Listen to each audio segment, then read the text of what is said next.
Hello guys. जैसा कि आप सभी जानते हैं, ये हमारा steno for all YouTube channel है।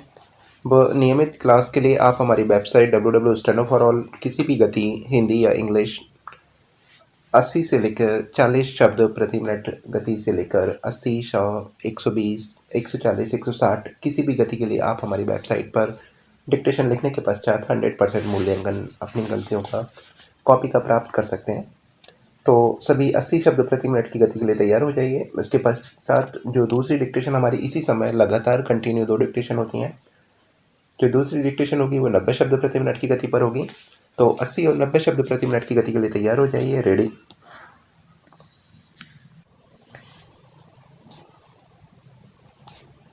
सभापति जी, सदन को आज यह विचार करना पड़ेगा कि जब भी किसान अपनी फसल का भरपूर उत्पादन करे तो सरकार उसे पूरा संरक्षण प्रदान करे। पहले तो किसान उत्पादन करके आर्थिक दुर्दशा में फंसता है, उस पर सरकार संरक्षण प्रदान नहीं करती है।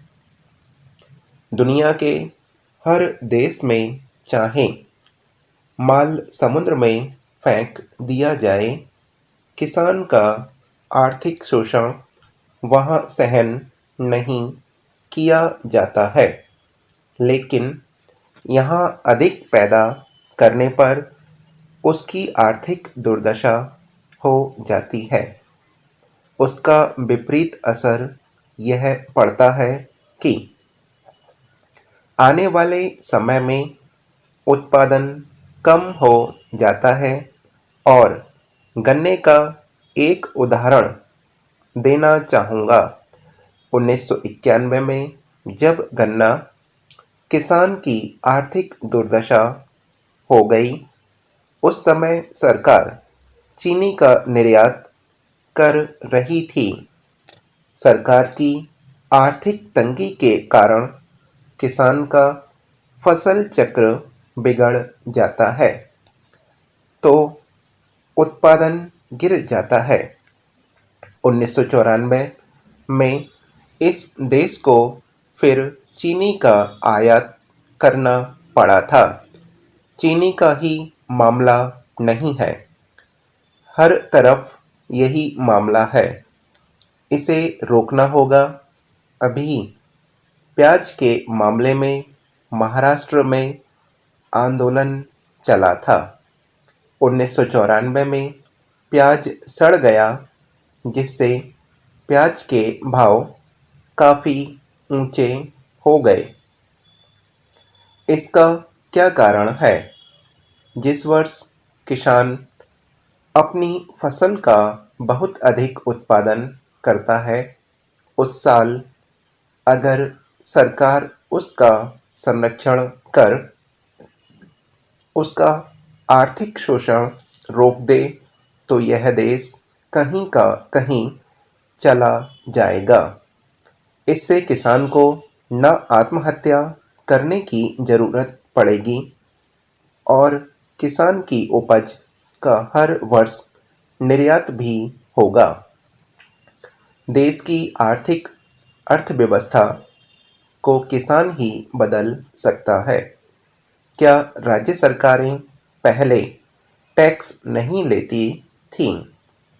आज हर राज्य के बॉर्डर पर प्रतिबंध लगे हुए हैं। अगले वर्ष तक सार्क देशों से 1500 वस्तुएं देश में आने के लिए सभी पाबंदियां समाप्त की जाने वाली हैं। लेकिन हमारे यहाँ ऐसी पाबंदियां लगी हैं, कहीं मंडी परिषद के नाम पर, कहीं व्यापार के नाम पर, कि किसान एक राज्य से दूसरे राज्य में अपनी उपज नहीं ले जा सकता। माननीय कृषि मंत्री जी यहाँ बैठे हैं।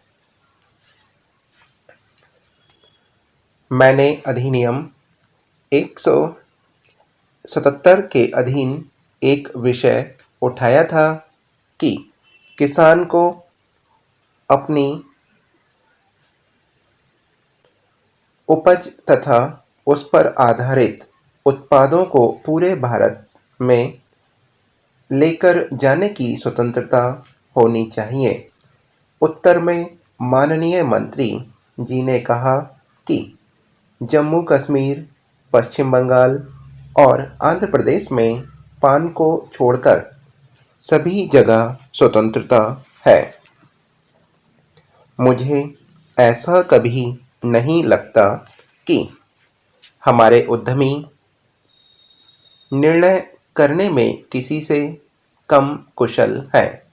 तथापि यहाँ पर यह जोर देना अप्रासंगिक नहीं होगा कि टेक्नोलॉजी का चुनाव अत्यंत सावधानीपूर्वक किया जाना चाहिए। इस संदर्भ में विदेशी टेक्नोलॉजी का आयात करने वालों को देश में उपलब्ध टेक्नोलॉजियों की भी सावधानीपूर्वक जांच करनी चाहिए। सामान्य रूप से टेक्नोलॉजी का विलयन और अंगीकरण उतना महत्वपूर्ण नहीं होता जितना टेक्नोलॉजी को तैयार करने की क्षमता पैदा करना। हमारे पास क्षमताएं हैं और इस क्षेत्र में हमें अपनी संपदाओं का इष्टतम उपयोग करना चाहिए। वास्तव में तो अपने ही देश में विकास और अनुसंधान करने की स्थापना का कुछ नहीं ले सकता तथा तभी हम प्रतियोगिताओं का लाभ उठा सकते हैं, विशेषकर उस स्थिति में जब अन्यत्र टेक्नोलॉजी में विकास बड़ी तेजी से हो रहा है और उसके पुराने पढ़ने की दर भी बहुत ही ज़्यादा है। यह बात पूरी तरह स्वीकार की जानी चाहिए कि नियंत्रणों और परमिटों की प्रणाली से ईमानदारी का खात्मा हो जाता है। उदारीकरण प्रक्रिया का तात्पर्य इन नियंत्रणों को समाप्त करना है। मुझे यह देखकर सचमुच बहुत खेद होता है कि इस संक्रमण काल में जब हम लाइसेंस राज से उदारीकरण की प्रणाली की ओर बढ़ रहे हैं, संरचनात्मक समायोजन हो रहा है। महोदय, जब हम भारत की संपदाओं और उत्पादों के संदर्भ में भारत की अर्थव्यवस्था की चर्चा करते हैं तो उस समय अनिवार्य रूप से उपयुक्त टेक्नोलॉजी से संबंध प्रश्न उठ खड़े होते हैं। इसके लिए कोई निश्चित उत्तर नहीं दिया जा सकता। यह तो अलग अलग उद्योग के लिए अलग अलग होगा। कुछ उद्योग अपरिहार्य रूप से पूंजी प्रदान होते हैं। इसका हमारे सुधारों और विदेशी निवेश से कोई संबंध नहीं है। हमारे अपने सरकारी क्षेत्र में स्थापित कई उद्योग बहुत ही पूंजी प्रधान हैं। ऐसे में कई क्षेत्र हैं जहां उत्पादन के श्रम प्रधान तरीकों का उपयोग होता है और वे प्रतियोगिता का सामना भी करते हैं। सारी दुनिया में हम आज यह देख रहे हैं कि एक जगह वेतन अधिक होने के कारण तथा दूसरी जगह सस्ते विकल्प होने के कारण उद्योग अपने स्थान बदलते रहते हैं। यह बात एक दूसरे से कतई भिन्न क्षेत्र पर भी लागू होती है, जैसे वस्त्र उद्योग, चमड़े का सामान, इलेक्ट्रॉनिक्स और कई अन्य उद्योग अन्य स्थानों से आकर भारत में जो निवेश किए जा रहे हैं वे ठीक इन्हीं कारणों से किए जाते हैं और ये उद्योग बड़ी मात्रा में रोजगार प्रदान करेंगे। यह आर्थिक निर्णय लेने की स्वाभाविक प्रक्रिया का अंग होता है।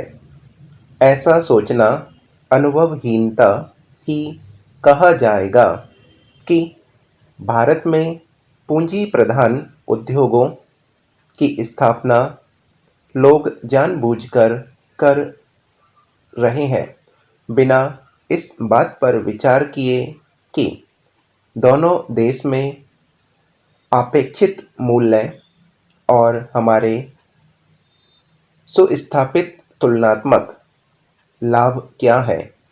उसी के साथ जहां पूंजी प्रधान टेक्नोलॉजियां और उच्चतर उत्पादकता तथा वेतन साथ साथ चलते हैं, उनका हमें स्वागत करना चाहिए, उन्हें टालना नहीं चाहिए। अंतिम निर्णय तो बाजार की शक्तियों पर निर्भर करेगा। आ जाइए, जो भी ऑडियो डिक्टेशन पढ़ना चाहते हैं, गूगल मीट का लिंक दिया गया है सभी के लिए। तो मैं फिर एक बार बता दे रहा हूँ, जो अगर नया छात्र कोई ज्वाइन हुआ है तो उसके लिए हम पहले गूगल मीट के माध्यम से नहीं जुड़ते हैं। पहले हम यहाँ पर यूट्यूब के द्वारा डिक्टेशन करते हैं। यूट्यूब के द्वारा डिक्टेशन करने के बाद में डिस्क्रिप्शन में आपको लिंक दिया जाता है। आप जिस दिन लिंक दिया जा रहा है, जिस डिक्टेशन के लिए दिया जा रहा है, उसी समय उस डिक्टेशन के लिए वो लिंक लागू होता है। तो गूगल मीट जो भी कोई नया जुड़ रहा है वो डाउनलोड कर ले और गूगल मीट के माध्यम से हमसे जुड़ सकता है और एक क्लास की तरह आप आकर यहाँ पढ़ सकते हैं। Hello guys,